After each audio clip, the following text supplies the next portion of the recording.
The silent battle. The mental health story millions never talk about. What if the happiest person in the room was actually the one struggling the most? Every single day, millions of people smile at work, laugh with friends, and tell everyone they're doing fine. But behind that smile, some are fighting a battle no one else can see. Tonight, we're sharing a story that might remind you of someone you know, or maybe even yourself. Stay until the end, because one simple conversation changes everything, and it might inspire your next one. Chapter 1: The Perfect Life. Emma was 32 years old. She had what many people called the perfect life: a successful career, a beautiful apartment, supported friends, a loving family. Her social media looked amazing: weekend trips, coffee dates, smiling selfies. Everyone believed she was happy. Even Emma tried to believe it. But every morning, before anyone else saw her, sighs. She sat on the edge of her bed, wondering why getting through the day felt so difficult. She wasn't lazy. She wasn't weak. She was exhausted in a way sleep couldn't fix. Yet she kept telling everyone, "I'm fine." Chapter 2: The Invisible Weight. At work, Emma smiled during meetings. She helped coworkers. She finished projects on time.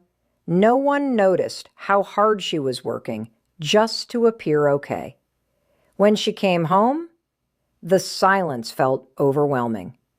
Simple tasks became difficult: cooking dinner, answering texts, even folding laundry seemed impossible some days. She began canceling plans, not because she didn't care, because she had no energy left. Still, she kept pretending everything was normal. Chapter 3: The Turning Point. One rainy Tuesday, Emma forgot her lunch. A coworker named Daniel noticed she looked unusually quiet. He didn't ask, "What's wrong with you?" Instead, he asked, "How are you? Really?" It was such a simple question, but no one had asked her that in months. Emma smiled automatically. "I'm okay." Daniel didn't rush. He simply replied, "If you ever want to talk, I'm here." That sentence stayed with her all day. Sometimes people don't need someone to fix their problems. They just need to know they don't have to face them alone. Chapter 4: The First Honest Conversation. That evening, Emma called her sister. Instead of saying, "I'm fine," she told the truth. "I've been struggling." There was a long silence. Then her sister said something Emma never expected. "I've been worried about you, but I didn't know how to ask." For the first time in months, Emma cried.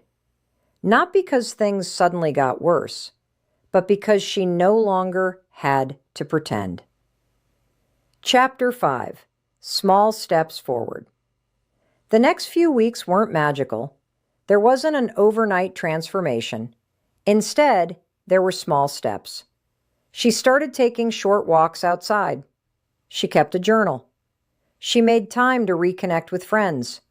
She met with a qualified mental health professional to learn healthy ways to cope. Some days felt easier, others didn't. Recovery wasn't a straight line. It looked more like climbing a mountain in the fog, slow, steady, one step at a time. Chapter 6: What Emma Learned. Emma realized something important. Mental health isn't just about moments of crisis.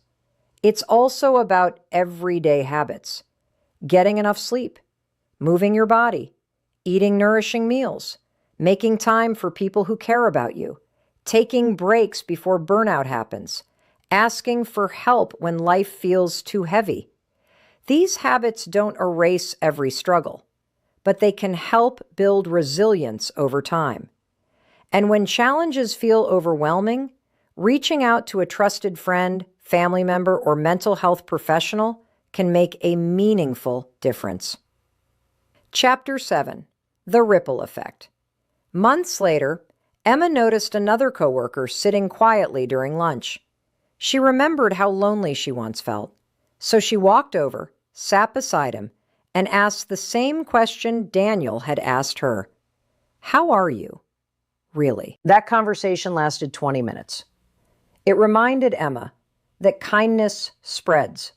Sometimes one caring question becomes the beginning of someone else's healing journey. You never truly know what another person is carrying. The lesson we often forget. Mental health struggles don't always have visible signs. Someone can laugh, work hard, post smiling photos, and still be facing challenges you can't see. That's why compassion matters. Checking in matters. Listening matters. And asking for help is not a sign of weakness. It's a sign of courage. If you or someone you know has been feeling overwhelmed for an extended period, reaching out to a qualified mental health professional or a trusted person can be an important first step. Final message. Imagine if every person watching this video checked in with just one friend today. One message, one phone call, one simple question. How are you? Really? You never know how much that moment could mean. So now we'd like to ask you, what's one small habit or act of kindness that helps you take care of your mental well-being? Share it in the comments below. You might encourage someone else who's reading. If this story resonated with you, don't forget to like this video, subscribe to the channel, and turn on notifications for more inspiring stories about health, resilience, and the incredible strength of the human spirit. And remember, sometimes the strongest people aren't the ones who never struggle. They're the ones who find the courage to reach out and keep moving forward, one step at a time. Thanks for watching.